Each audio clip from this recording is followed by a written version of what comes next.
Graça e paz, querido eleito, graça e paz, querida eleita, com muita satisfação, com muita alegria, que me encontro aqui mais uma vez, para juntos darmos andamento ao nosso estudo maravilhoso.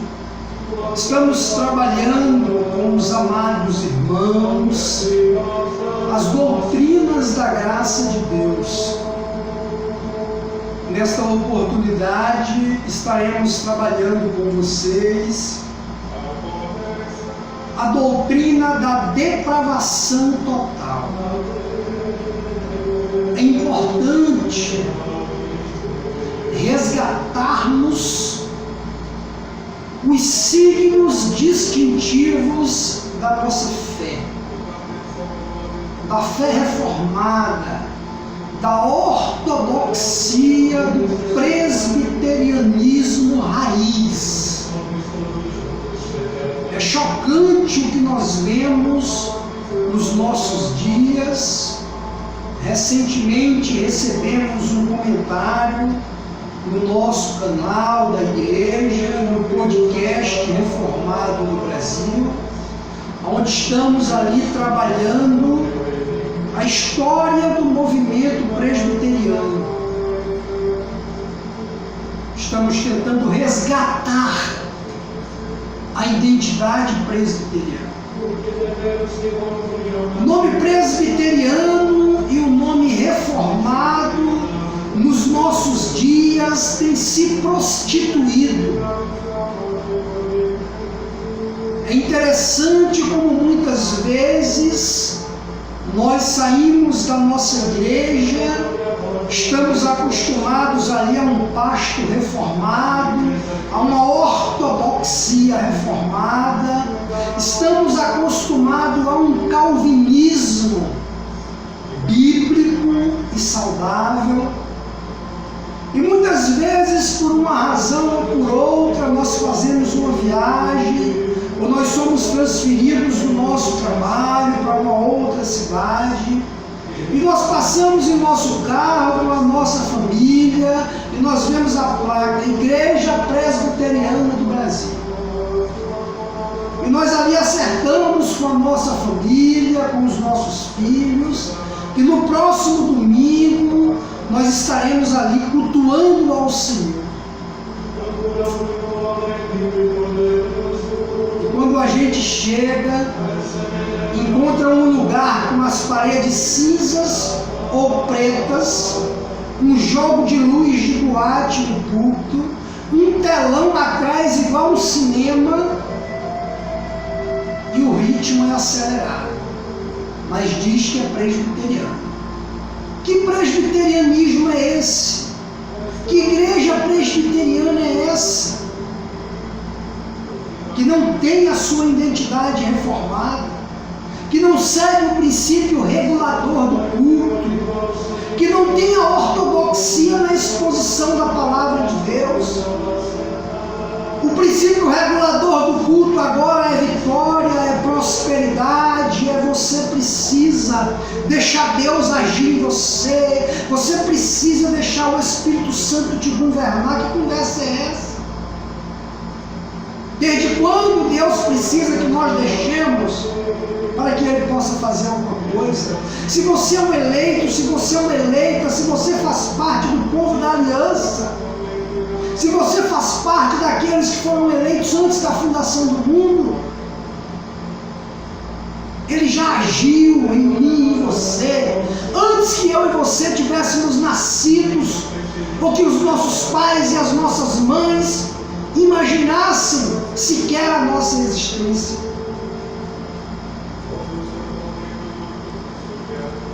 Infelizmente, a identidade presbiteriana, ela está corroída por dentro.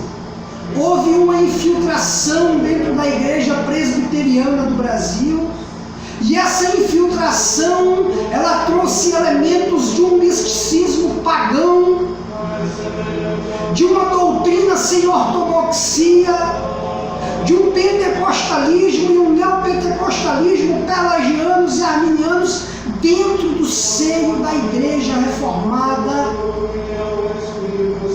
brasileira. Movimento reformado este que está em nossa nação, em nossas terras, desde 1555, abençoando a nação brasileira, quando aqueles huguenotes franceses desembarcaram no Rio de Janeiro, e antes de serem assassinados pelo governo que ali se encontrava, eles escreveram a primeira confissão de fé reformada e ortodoxa do Brasil, a Confissão da Guanabara. É preciso voltar às origens, é preciso resgatar nossa identidade, é preciso saber que nós somos parte de um povo e que Deus sempre teve um povo só. Israel no Velho Testamento era a igreja. A igreja do Novo Testamento é Israel. Deus sempre teve um povo só. Dos pactos, o pacto de obras que começa lá com Adão, e o pacto da graça em Jesus Cristo, na ministração do Evangelho, onde os gentios são alcançados,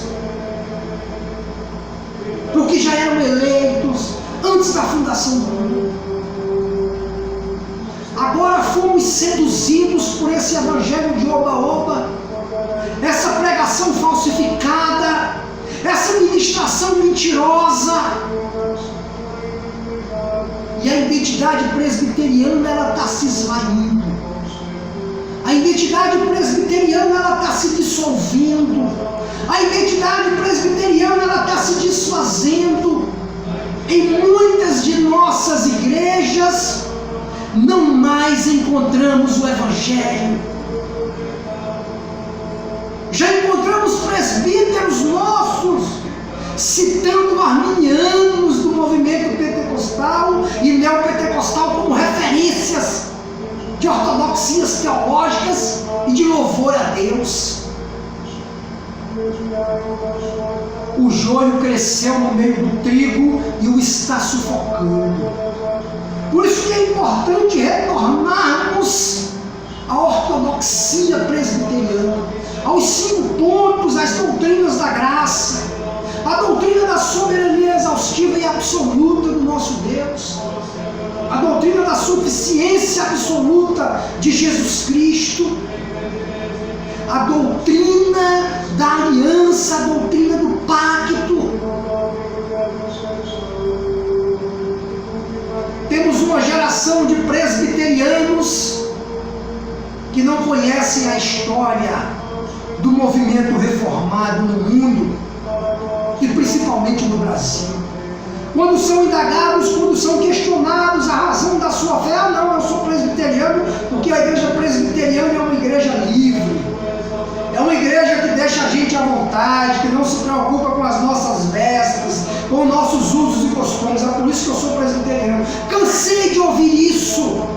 Muitas vezes eu me passo por um agente disfarçado, até mesmo no condomínio onde eu moro, e eu vejo pessoas ali que se dizem reformadas, presbiterianos. E você pergunta, querido, você tem conseguido servir a Deus? Você tem conseguido adorar a Deus na beleza da sua santidade? Ah, sim, reverendo, sim, eu tenho conseguido. Mentira! Ninguém consegue servir a Deus na beleza da sua santidade. E aquele que abre a boca e diz que consegue é porque está afastado dos caminhos da ortodoxia da fé presbiteriana. Por quê, reverendo? Vou te explicar. Quando eu abro a minha boca que digo que eu consigo, eu estou negando uma doutrina básica do presbiterianismo, a doutrina da depravação total. Ainda que eu experimente a regeneração do Espírito Santo, eu estou num processo de regeneração. Ele começou a boa obra em mim. Eu preciso olhar sempre para Cristo. Sempre que alguém me indagar se eu consigo agradar a Deus na beleza da sua santidade, eu preciso dizer igual Davi no Salmo 51, eis que fui concebido em pecado, minha mãe me gerou em pecado, nasci no ventre pecaminoso, herdei desse ventre uma consciência pecaminosa, e eu preciso de Deus para controlar. Que conversa é essa? que você agrada a Deus? Que conversa é essa que você consegue adorar a Deus na beleza da sua santidade? Isso é mentira, isso é arminianismo, isso é pelagianismo, isso não é ortodoxia presbiteriana. Retornemos às doutrinas da graça de Deus. Nesta oportunidade estamos gravando o terceiro vídeo da nossa série das doutrinas da graça. Especificamente agora trataremos com vocês a doutrina da depravação total. Eu gostaria que você abrisse a sua Bíblia. Eu uso aqui a ACF, Almeida Corrigida Fiel, na versão digital, na versão eletrônica. Eu gostaria que você abrisse a sua Bíblia em Gênesis, capítulo de número 8. Vamos ler do versículo 20 ao 21. Gênesis capítulo 8, do versículo 20 ao versículo de número 21. Precisamos da exposição das Escrituras Sagradas, precisamos da exposição do texto bíblico, precisamos da ministração ortodoxa das doutrinas da graça, para que a cada dia, para que a cada momento estejamos conscientes do pecado original, da fonte que nós fomos concebidos, daquilo que nós trazemos como herança de Adão e Eva, que é o pecado original, que é esta doença incurável, progressiva e de determinação fatal. Deus não envia ninguém ao inferno, já disse João Calvino, todos já nascemos em direção a Ele, sejamos eleitos ou réprobos, nós já nascemos contaminados por esse pecado. Quanta deturpação no meio presbiteriano brasileiro de nossos dias. O joio, ele se disfarçou no meio do trigo e ele se tornou produto editorial. Ministro presbiteriano não é mais exemplo da ortodoxia reformada, é exemplo de produto editorial, de escritor de livro, de escritor de Bíblia, de usar o texto crítico, de usar o texto minoritário, de produzir diversos conteúdos para se enriquecer financeiramente e se desgraçar espiritualmente e desgraçar a igreja do Senhor. Com este alimento nocivo, este alimento pervertido, este alimento apodrecido, que uma ovelha verdadeiramente eleita, chamada pelo Espírito Santo, ela se sente incomodada ao participar do primeiro culto com essa gente que se diz presbiteriana em nossos dias. Isso é uma verdade absoluta. É impossível negar que o movimento presbiteriano brasileiro já não é mais o mesmo há muito tempo. Abra sua Bíblia comigo em Gênesis capítulo de número 8. Vamos ler do versículo 20 ao versículo 21. Estamos tratando sobre a doutrina da depravação total, que nos diz assim a Sagrada Escritura na ACF, Almeida Corrigida Fiel, a única digna de ser chamada de Almeida. E edificou Noé um altar ao Senhor, e tomou de todo o animal limpo e de toda a ave limpa, e ofereceu o holocausto sobre o altar. E o Senhor sentiu um suave cheiro, e o Senhor disse em seu coração: não tornarei mais a amaldiçoar a terra por causa do homem, ponto e vírgula, porque a imaginação do coração do homem é má desde sua meninice, e nem tornarei mais a ferir todo o vivente, como o fiz, ponto. Se você frequentou o catecismo presbiteriano, raiz, ortodoxo da sua igreja, não a escola bíblica dominical, que agora a A Igreja Presbiteriana do Brasil não tem mais as salas de catecismo, a escola bíblica dominical.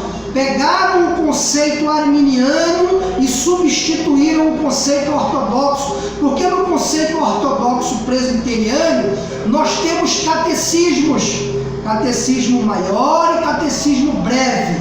Usamos um para os nossos infantes e outro para os nossos jovens, adolescentes e adultos.